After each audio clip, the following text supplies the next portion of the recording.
Hi, welcome to the tutorial for the turtle stitch. My name is Heather and this channel is Strings and Threads. If you're not already subscribed, I would encourage you to subscribe. We've got lots of fun things going on here and I have lots of tutorials. So for the turtle stitch, I'm going to show you how to make it, but we are also going to make a dishcloth with it. If you don't want to make the dishcloth, that's fine, but the tutorial will include that, but I'll give you directions for how to make the stitch no matter what you want to make with it. So I will be using sugar and cream cotton yarn since I'll be making a dishcloth with it. And then I will be using a size I, which is a 5.5 millimeter, and a pair of scissors. You can use whatever type of yarn you want and match whatever hook size would go with that yarn or that you would like to use with that yarn. So the turtle stitch is worked up in multiples of 6 plus 4 plus 3 for the foundation row.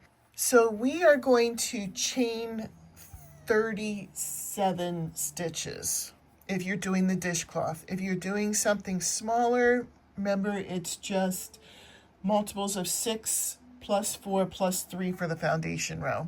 So start with your slip knot and yarn over and pull through for your chains. That's 1, 2, 3, 4, 5. Okay, I have all of my chains here. We are going to do 2 double crochets in the 4th chain from the hook. 1, 2, 3, 4. I like to use the back bumps. That way you don't have to do that. You can just go in normally if you want. But I'll show you the bottom if you use the back bumps. If you use the back bumps, it gives you a really clean edge like that. So 2 double crochets in the 4th chain from the hook. Then skip 2 chains and do 1 single crochet into the next. 1, 2, and then a single crochet. And then skip 2, 1, 2, and we're going to put 5 double crochets in the next. 1, 2,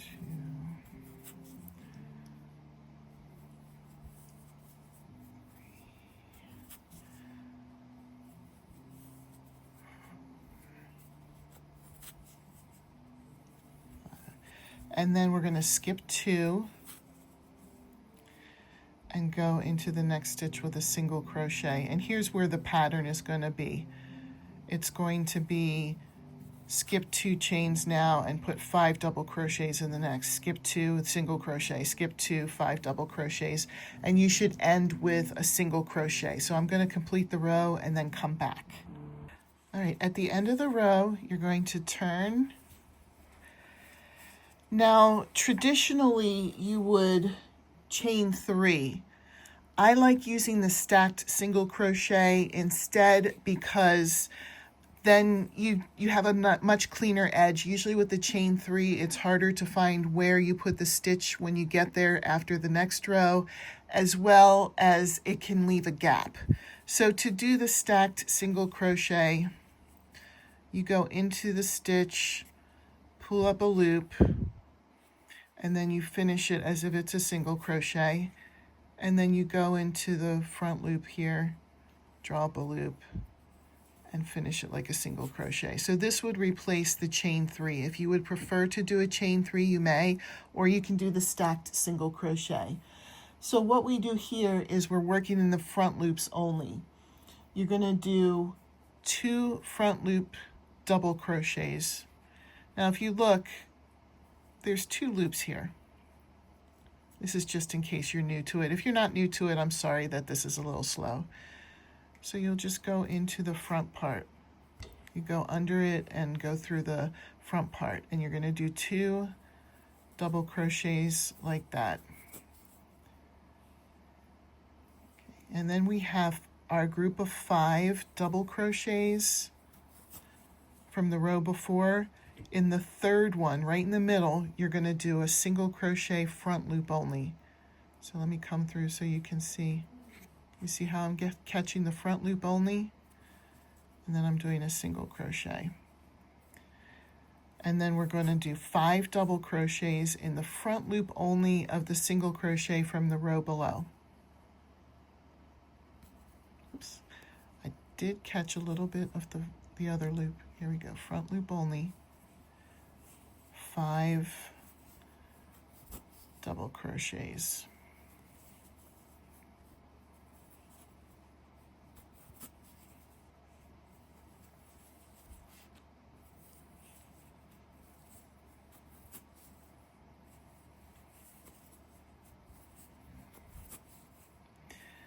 And then we have 5 double crochets from the row below. We're going to put a single crochet in the front loop only of the 3rd double crochet, the one right in the middle from the row below. And that's what we're going to do for the rest of the row.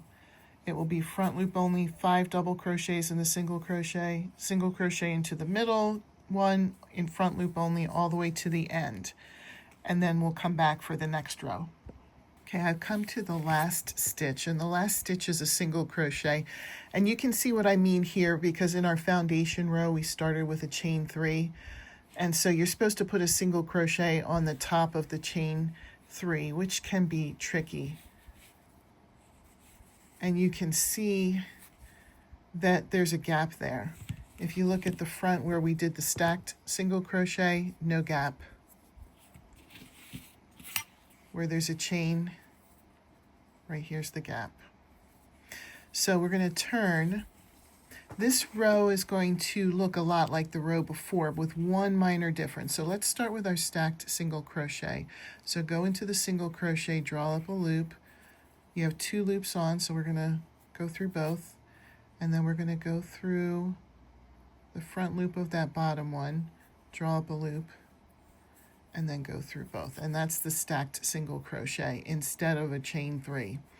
So now we'll put 2 double crochets. Now we're working in the back loop. It kind of makes everything pop in the front. So 2 double crochets, in that back loop. And then in the chain 5, or in the 5 double crochets in the middle one, you're going to do back loop. You can see now we're working in the back loop only, single crochet. I'll do one more with you because then you can get kind of an idea of how this pops. Into the single crochet, we're going to put 5 double crochets in the back loop only. 1, 2, 3, 4, 5.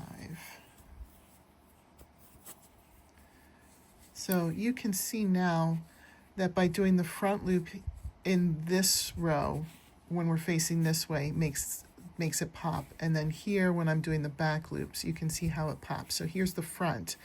And then in the back, it's going to be a little bit more of the wrong side.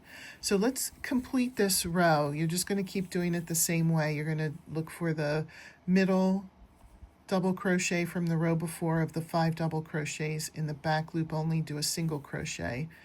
And then in the single crochet from the row below, you're going to put 5 double crochets, back loop only. Finish the row, and then we'll come back.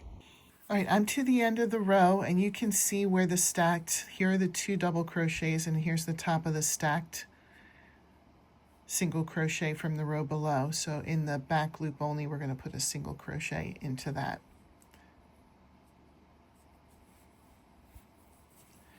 And then we turn. And now we just repeat those 2 rows. So you're going to do the same way. This way's in the front loop. And then when you turn, it's going to be in the back loop. And you can see now, you can probably see on your own, how it looks almost like they're layered. It's a really pretty stitch. So I'm going to put more rows on. You keep putting rows on if you're making the dishcloth with me until it's as big as you would like it to be. You can measure how long this is, and then you can create your height the same distance. or you can make it rectangular. This is really all about how you want your dishcloth to be. And then I'll come back and I'll show you how it looks once it's built up. And here's how mine turned out. I did it so the measurements are 8 inches by 8 inches. And I forgot to check how many centimeters that is, but I always have people ask me that. So let's check that out. It's about 20.5 centimeters by 20.5 centimeters. And I did a single crochet border around the whole thing just to kind of clean up the edges a little bit. But I love how this turned out, and I love the coloring in this yarn. This yarn was sugar and cream. The color is azalea. But it's really pretty. It actually reminds me of something that would be nice for Valentine's Day. I hope you enjoyed this tutorial. If so, please give it a thumbs up and consider subscribing. I post tutorials all the time, and I love getting to know the people who subscribe to my channel. So have a great day. Bye.